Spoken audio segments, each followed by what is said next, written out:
Welcome to the Louisiana Federation for Children's Special Needs 101 webinar series. Today's segment, Navigating the IEP Maze with Tera Myers, AFC Advisor for Special Needs Families. Let's welcome our webinar host, Tiffany Crawford. Good afternoon, everyone. Thank you all for logging on so that we can talk about navigating the IEP maze.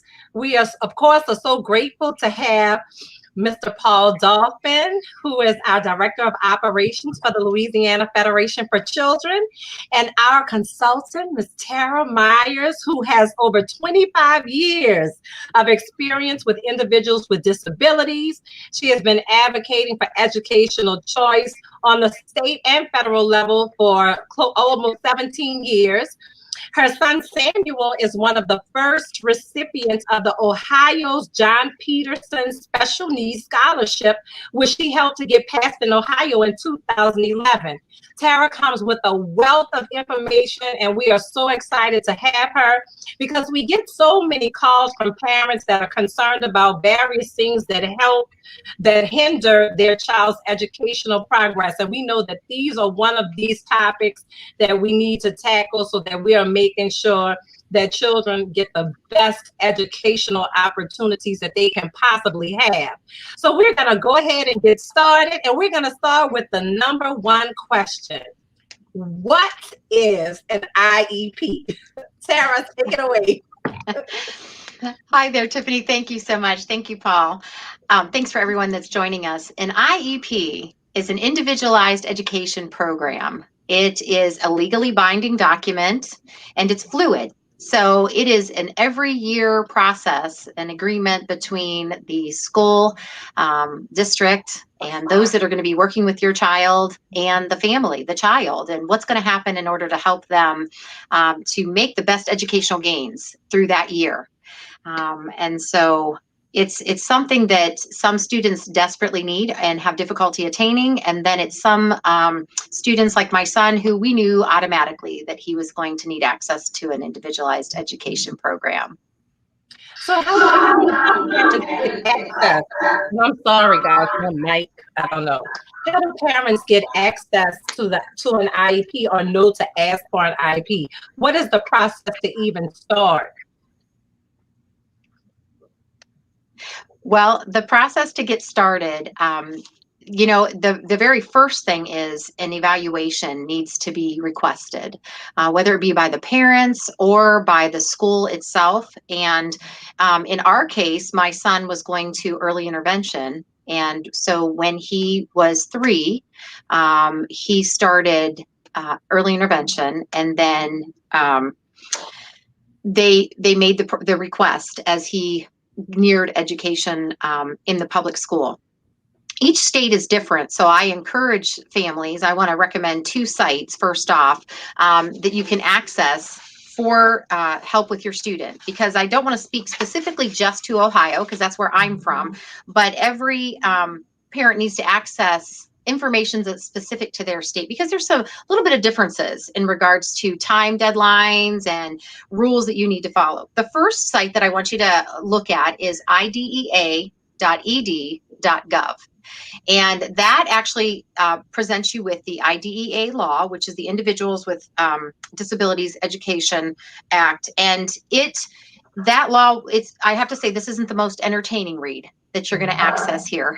It's not like it's something you're going to sit down on a Friday night with your family. However, it is very beneficial. And I have to be honest with you, over 25 years ago, when I first read the law, I had to consult a friend of mine who's an attorney. And so if you're not sure, and it's a lot of lawese, so it's difficult. But I think it's important for you to know the different sections of the law. And it will also guide you at that site to different areas of the law that pertain specifically to the individual from a broad sense, a federal level. And then I suggest, this is important based on state, for parents to access, it's www.parentcenterhub.org. You will be able to go down and access a parent center by state. And like, for instance, ours was the Ohio Coalition of the Education of Children with Disabilities. And I stumbled across that when my child was told in early intervention that he's going to need, to walk through the process of the law. And they had, our specific hub had trainings, parent information centers. They walked me through the organization process. They had tip sheets. I printed out a couple just to give you an idea of what to look for. They had communication tips. I don't think you can see these very well on the page. Evaluation and reevaluation tips. They also had, if you disagree with the evaluations that's done on your child, what do you do? Sample evaluation team report documents so that you knew what to look at. Parents' rights in the special education process. Remember, I told you you're not going to want to invite the family over for a Friday night entertainment night while you're reading about the law.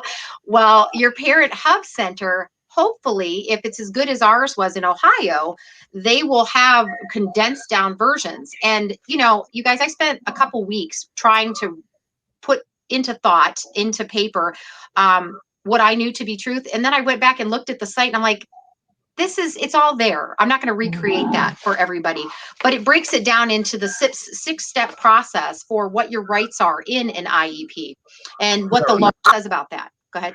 What is the address again? Is that parentcenterhub.gov.org? .org. Okay. Yes, and it is a lot of those parent center sites are funded partially through the United States Department of Education, some grants that are through there. So it's very fluid. It's just, yes, perfect, Paul. It's just, each state has different guidelines based upon your Department of Education. So where we may have a 30-day wait time for response from the school district, another state may have 45. So that's real important. And I didn't want to get into too much nuts and bolts, but I want parents to go based upon their state. The other thing I recommend is that you look at, again, I think I mentioned this the last time we met, look at your state Department of Education. And they will have specific documents that you can access and print off and even move around once you start this process through the maze. And that way you can familiarize yourself. But I want to pause and say, parents, you can get lost on every one of these sites. And I encourage you not to invest weeks and months spending every minute of your day, because I know you're already busy. I was you at one point, and don't get lost. That's why today we're going to kind of narrow a few things down: the communication, the organization, and the evaluation. What I believe to be the most important starting point for the IEP process. And then we'll meet again and really get into what I feel are the sections of the IEP that you parents need to just really hone in on to help make it a smooth process. Go ahead, Tiffany. And I want to encourage you all, please submit your questions.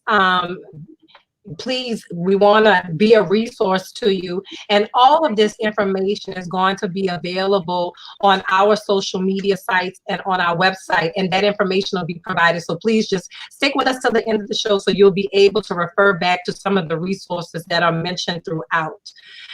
So, Tara, what is like the most important part of the evaluation? Or should parents come there with information, or is that something that you can prepare for, or is it just something that just kind of happens organically based on the needs of the child? Well, the evaluation process can be initiated by either the school district or the parent. If you, the parent, let's just go at it from the perspective of the parent. You suspect your child has a disability. It may be that you see that they're struggling, they're already in school and they're already struggling to keep up.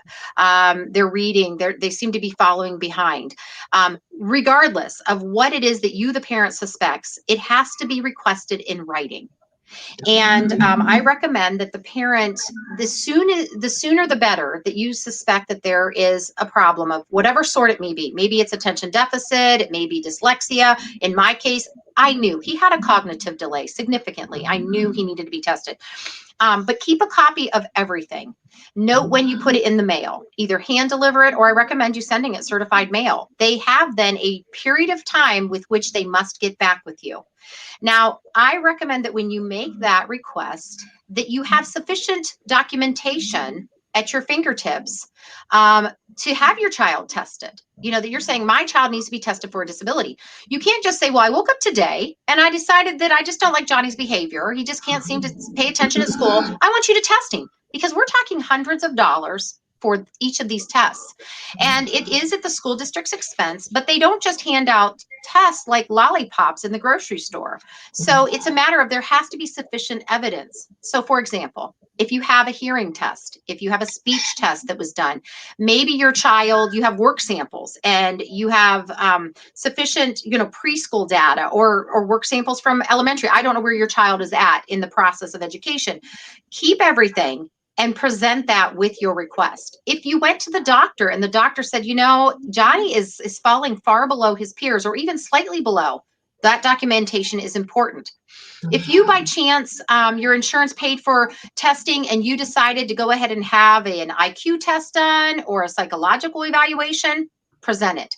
You may not want to necessarily present it at that time, but you may want to reference it in your letter.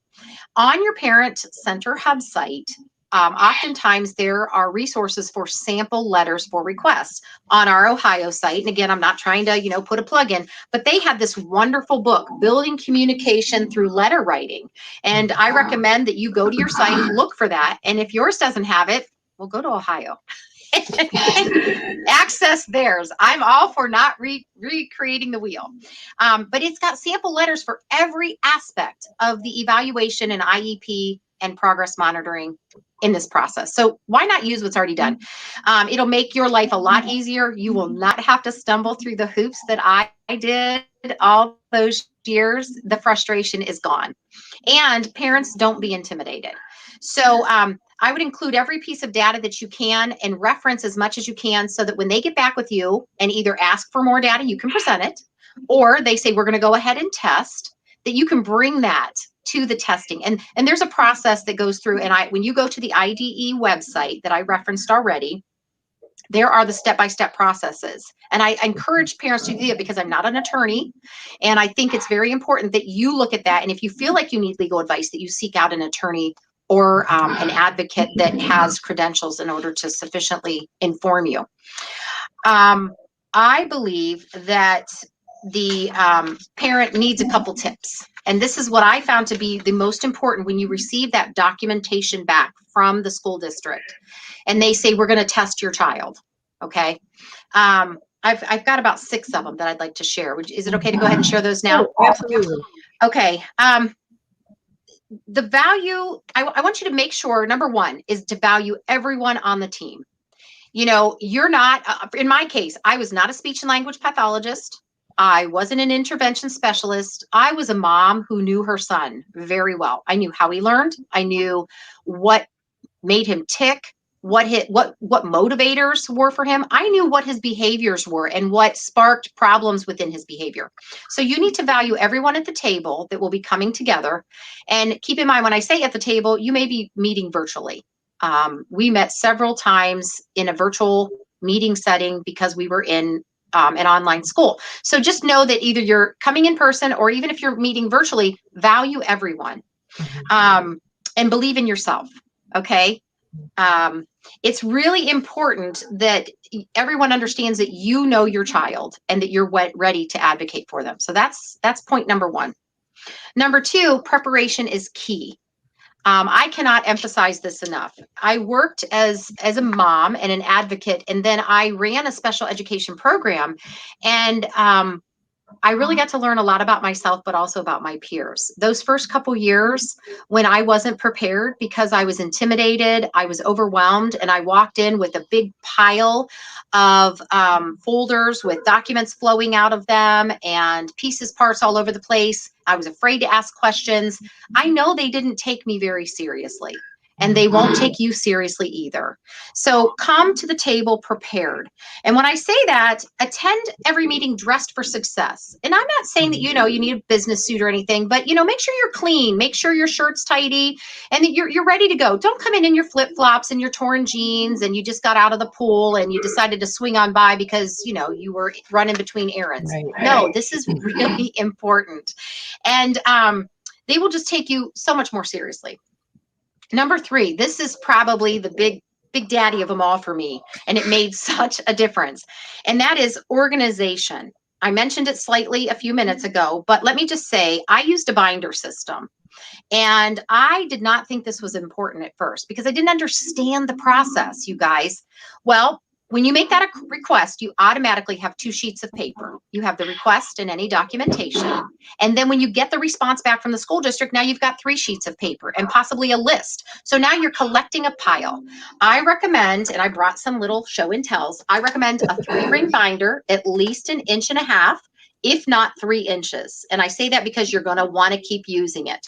I've even started out with this little tiny soft notebook, and it has pockets inside them, pockets where you can actually drop some extra things in there. So you can file it, you can have dividers. I recommend you getting yourself some, little Avery page dividers in there, label them. Tests, evaluations, IEP, ETR, which stands for Evaluation Team Report, because after they do that evaluation, you're going to get a report that's going to be explained to you. I recommend that you get yourself some of these plastic sleeves. I take the IEP and the ETR, which there's multiple pages in each one, and I put them every page gets its own sheet. Now, I shared in some of my notes that I even had a director of special education when I walked in and asked for him to approve my child's IEP so that he could go to another program, a choice program. And I had to get permission for the school district to sign off on that. And he opened my binder and he saw that IEP and that ETR broken down page by page. And he said, "Who did this?" And I was like, "Oh dear." And he's like, I said, "Well, I did." And he said, "You wrote this?" I said, "Well, yes, I helped write it and I filed it." And he said, "Do you want a job? I'd like to hire you." He said, "I've never seen an IEP presented like this." And I tell you, he said, parents walk in looking like they don't even value this document. So why should we as a district value it? So that just should say something. So I also recommend that I color code everything, parents. It's because you're going to get lots and lots of pieces of paper. I know this is a little excessive, but for those of you that are out there like me, I went and got color coded lined paper. I know, Tiffany, it's crazy. I know. Listen, you guys are going to love this. I went and got the multi-pack of Post-it notes because you're going to be leaving notes for those evaluators. You're going to be writing notes at the meetings, and you want to be able to remember who was talking. So I don't have to remember your name because you're pink, and the speech therapist is blue.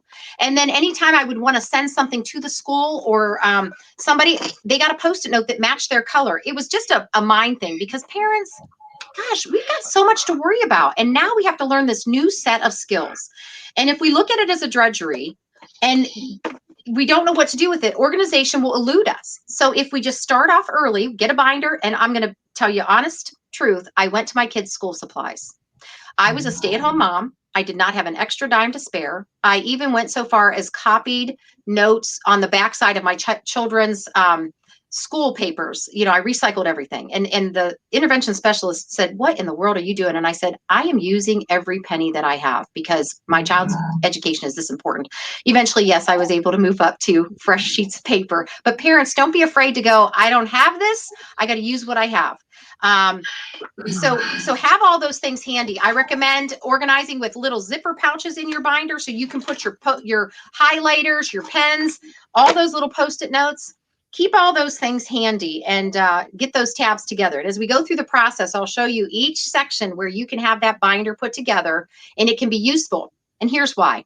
When you show up at a meeting, whether it be virtually or in person, and you are able to quickly pull a tab, open it up and say, "Well, on January the 3rd, you mentioned that you were going to provide my child with this service." And you quickly flip over to the ETR section and you say, "It says right here, the evaluator, back when they evaluated in November, it said very clearly that Johnny needed that service 3 times a week and for no less than 20 minutes each time.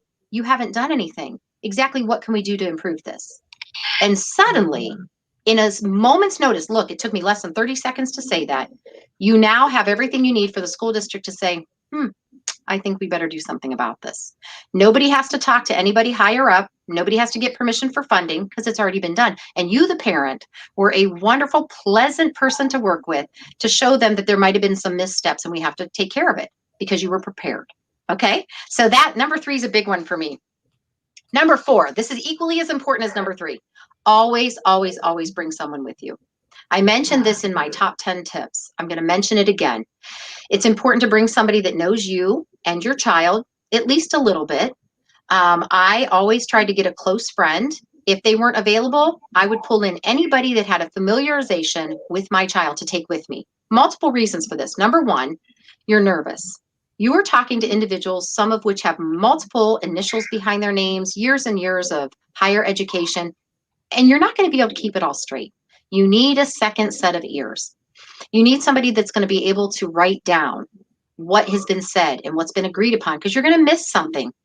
Thirdly, I think that it's important to just simply have another person to help you stay calm and get your point across. Very assertively, not aggressively, and not passively, but really just be able to share your thoughts and process and be able to walk away. And somebody was there so that when you need to come home or shut the computer off and evaluate what was said, you have somebody to bounce that off of. It's very important. I've had to cancel meetings when I didn't have someone to go with me. I've actually even scheduled virtual meetings for the purpose of someone was able to be there by phone. I've sat in meetings where I, as the administrator, allowed parents to have someone on the phone with us. They couldn't come in person, but I let them call their support person, and I encouraged it. Just in the beginning of this month at a 4th of July picnic, I spoke to a couple teachers who happened to be there, and they asked me a little bit about what I did. And they said very brokenheartedly, I, as an educator, have been told not to tell parents anything. And I feel as though my hands are tied. What can I do? And how can I encourage them? And I said, it's sad, but I had teachers that were told that too. Fortunately, for a couple times, a couple of them worked out with me at the gym early morning, and I found out about meetings that were planned without my knowledge about my son, which is a violation. So that's why somebody extra is able to be there so you don't lose control, so you don't get lost in the shuffle, parents. Number 5, understand your child's disability or their education need. Now, I am not suggesting that you become a medical expert or that you're an expert necessarily in that field, but have a general understanding of what your child's deficits are, what their strengths are, and how that particular disability affects them. And then build some trust. I think it's really important that be able to state your concerns, the areas that you see those deficiencies causing your child educational concerns, be able to state them effectively to those that are going to be evaluating your child. And then ultimately, as you go forward, who's going to be helping write that IEP for your child. And number 6, be prepared to ask questions. This kind of goes hand in hand with number 5. Don't ever sign anything at the meeting. So many parents will call me in total panic going, they told me I had to sign this, and now what do I do? And I'm like, don't sign anything. There's no reason to sign. You had 6 or 8 people present at the meeting, and we're still talking about the evaluation, but 6 or 8 people messing with your child, asking you lots of questions. You need time to digest. And then when you get to the IEP meeting, again, you're going over, sadly, here's the evaluation, deficit. Oh, here's a couple pluses about your kid. It's a lot to take in. You don't need to sign it. I've had the situation where sometimes administrators will say, well, we have to get this turned in. We're behind the 8 ball with a deadline. And I said, well, that sounds like an administrative issue to me. And I'm sorry. However, I need 48 hours to just look this over and make sure that dad and I are okay with it. And don't feel bad about that. They can't pressure you to sign anything. Even with e-signature, again, I'll get back. Yes. With you signing it, does that confirm? Is that kind of like a confirmation that you agree with everything? Is that what your signature? Yes, your signature states that you agree. Now, there is a section where you can check the box, I do not agree. But to sign something at a meeting and to check I do agree or I don't agree is not a good. That's not a good sitting point, because you can't really make that decision until you have time to really digest it. And if you haven't had ample time to read through and ask questions, the very first evaluation my son was given, I was given all these acronyms. And during my first 10 tips segment, I shared that get a definition of terms. Well, it takes a little bit of time to understand, what do all those acronyms mean? What do those terms actually mean? I got to look at that definition and go, oh, okay. this is how this applies to him and what's going to happen. If you don't have that time, you can't agree or disagree. So I think it's real important to just don't sign, wait, and then be courteous. Don't wait 2 weeks. I had one mom, she was holding on to it 3 weeks later. And I said, now they do have deadlines. They will get in trouble if they don't meet their deadlines. And same thing for you. Don't be discourteous, but take 48 hours, put everything else aside, parents, for 48 hours or 24 hours. I always took 2 days and review it. And if you don't know what it means, or you're not sure that you agree, call them up. Call the speech therapist and say, could you go over this again? What does your evaluation mean? I'm sorry, I know that you evaluated or you recommended these goals, but I'm still confused. Everyone that is an expert in their field is more than happy to talk about their expertise. So let them use it, and let them brag on themselves a little bit and educate you on that. So those are my top 6 tips that I recommend for the evaluation meeting and also leading up to the IEP meeting. And I can keep going from there, or you can ask me a few more. Yeah, Tera, what you've been discussing is really from a point of view of a parent who is seeking information about an IEP, about their children. But what if you have the situation where a parent is approached by a teacher who encourages them to put their child in special education, and they hadn't even thought that that was a possibility or an issue? What's your advice to them? Because for some parents, when that happens, that's pretty scary. Yes. Well, it's a good question, Paul, and it happens a lot. When I was working at the school, I saw several children who I was like, wow, you kind of become attuned to when you work in the field and you kind of see things and you want to help. I should have probably said this on the set. So most professionals want to help the students. There is that percentage that don't. So I say to the parent, if someone comes to you and says, I really think you need to look at your child and have them evaluated. I really think they might need some special ed classes. I suggest you pause and take a deep breath and think to yourself, there must be a reason why they're suggesting this. Now, our general inclination, I found through my own family and friends, well, not my child. My own father, when I called him, I was pregnant with Samuel, and I called him to say, Samuel is going to have Down syndrome. And what my father said, what does that mean? And I said, well, he's going to have a significant cognitive delay, and he's going to need special classes. And the first thing my father said was, well, not my grandson. Well, I said to my father, and I didn't even have 48 hours to digest at this point, but I said, if he needs help, why would I withhold help from him? For my pride. Now, I know those of us that grew up in the 60s, 70s, 80s, even in the 90s, special education was a bad word. Mm-hmm. It was a bad word with bad connotation. And I say to parents now, lock yourself in your room and have a little talk with yourself and put pride aside. Hard, very hard for some families to do. Sometimes dad can do it and mom can't, or mom can do it and dad can't. But I implore with you to take a few minutes and go, why would you not want to get your child help and force them to be challenged for the rest of their education for lots of years? Behaviors come with that. Children develop behaviors. I don't believe they're inherently born acting horrible. I think children develop behaviors because they're not getting the supports that they need. Something is wrong. And so parents, you will find that I'm a good story person. 2 things. My son was behaving horrible behavior.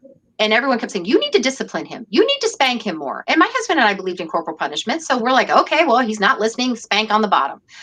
He was 7 years old in the kindergarten. And the teacher came to me and said, we did a hearing test on Samuel and he's not hearing. And I'm like, what? I said, he has been tested in early intervention, in preschool.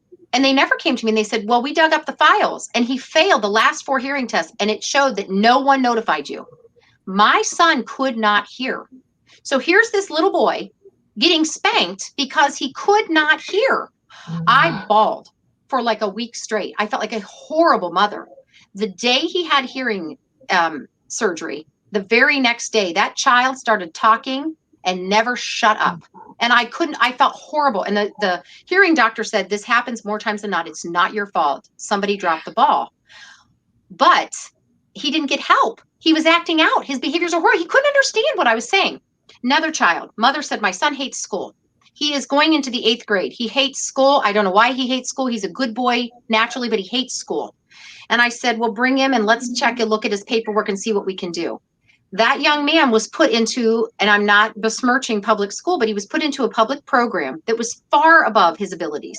He was lost. They were providing minimal service. He came to our program, which was a modified curriculum, differentiated instruction. Within 2 weeks, that young man went home, and his mom called me and she was in tears. She said, my son loves doing homework. He loves his class. He loves his, she said, what did you do to him? And I said, I put him in a program that met his needs. You got to choose where he went to school. Not anything against the public school, but they didn't have what he needed. And this mother put him in there. So that's why I say to you that children don't naturally act out and hate things or behave badly. Sometimes they need help. And so parents, if a teacher comes to you and says your child needs to go into special education, ask them, do you have some work samples? Do you have some examples that you could present to me to help me understand why you're suggesting this to me? And then write the letter and request an evaluation, because the evaluation will either come back saying your child has a need for special education, let's get him the help, and it'll tell you exactly where their needs fall, or it'll say your child does not necessarily qualify for special education, but our teachers need to do a better job. And here's some resources that will help them do a better job at differentiating the instruction to make sure that it's reaching every learner. And if that's the case, I can guarantee you 9 out of 10 times that teacher has other children in the classroom who are falling behind because their instruction needs to be beefed up a little bit. Great information. And I hope you're taking this information and applying it to what you can do to get your child the resources that they need. Please submit questions. Tara is happy to answer any questions that you may have. Don't be shy, and know that these resources and some of the things that she references will be available to you on our platforms, on various platforms. Any questions, guys? Well, we don't have any questions from our people online live, but you can text your questions to Tara at 52886, and we will get those questions to you, Tara, and you will be able to respond to those questions. But again, thank you for joining us. And I'm going to ask you one final question that we didn't discuss. But, okay. And this might be more of a kind of an 80s, 90s thing.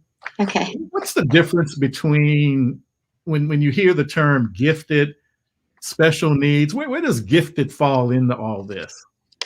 Well, I don't have like the quote unquote politically correct term for that, but like some students simply are on the opposite end of where special needs are equated. You know, they are excelling in areas of academics that they need more.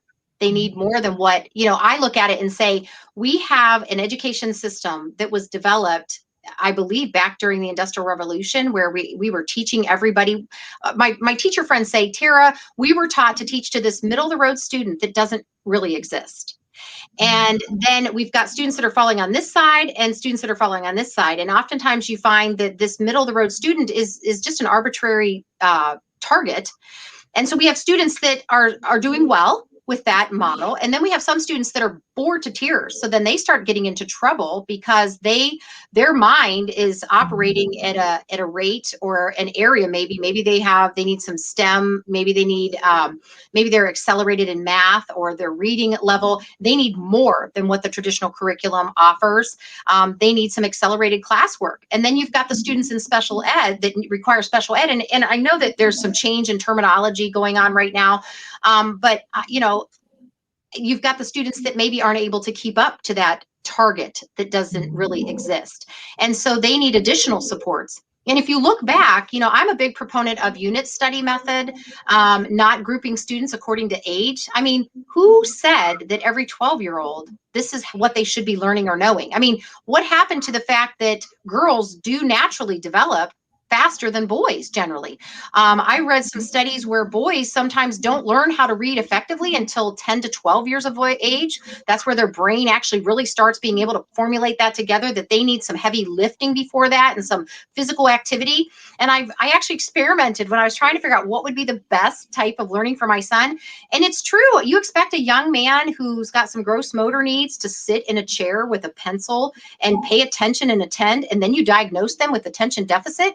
Well, no, they just needed to be running and climbing and jumping and pounding. And some girls are the same. They are like, they need that physical. So I think that we've got this vast array of individuals. Some are on the higher end of learning and some are on the lower end of learning, and they get labels. When I think that really we just need to evaluate everybody from a new set. Personally, that's my personal opinion. And so I think that some of the schools are missing out by not offering gifted learning, accelerated classwork and projects, and then not offering appropriate special education as well. And I really hope that our parents get from this, that they know their child and that there are resources available for them. And my grandmother used to say, in this kind of old saying, a closed mouth does not get fed. And so we have to, as parents, we have to, take the bull by the horn. We know our children. We know what they need. We are keen on some of the things that we know will help them. And we have to be willing to ask, and we have to be willing to take advantage of those resources. And of course, Tara, you saw all of the things that she did to make sure that the paperwork was in order, to make sure that she kept up with what things were said about her son. And then she took the time to just, okay, I've been given this information. Let me reconcile the information that I've been given with what I know about my child and see if this kind of adds up. And then depending on where I fall, after I take some time to digest it, then I can go back and have fruitful conversations. So parents, I hope that you get from this that, number one, resources are available. Number two, it's important for you to ask for those resources. Number three, don't be timid and don't be shy about expressing or communicating what you know. And number four, take the time that you need to digest what is given, reconcile it, and then come back with a plan to get your child all the resources that they need, not because of pride, not because of any of those things that keep us away from the things that can help us, but to just use your resources and be vigilant, because they are available. That's great. And I will encourage you, this is a series. We're going to continue talking about the IEP. We're going to continue talking about what we can do to help young people with exceptionalities. And so we're going to ask you to tune in. We'll publish those dates. Please go to our social media, go to our on Facebook. If you go to the Louisiana Federation for Children, this information will be available so that you can kind of get the resources and see what's coming. Stay tuned to what's coming so that you can use these resources to help your children. School is starting. We coming up on August. So we want to just make sure that we go and start on the right foot. So thank you again, Tara, for agreeing to do this. Thank you for our viewers and our listening audience. Encourage this. Also, this seminar will be available for playback. We encourage you to share it with your peers, share it with your family members. If you know someone who you think will benefit from this, please share it, because we are empowered when we know, when we have the knowledge that we need to be stronger. So I look forward to seeing you all next month. And have a great week. Thank you. Thank you.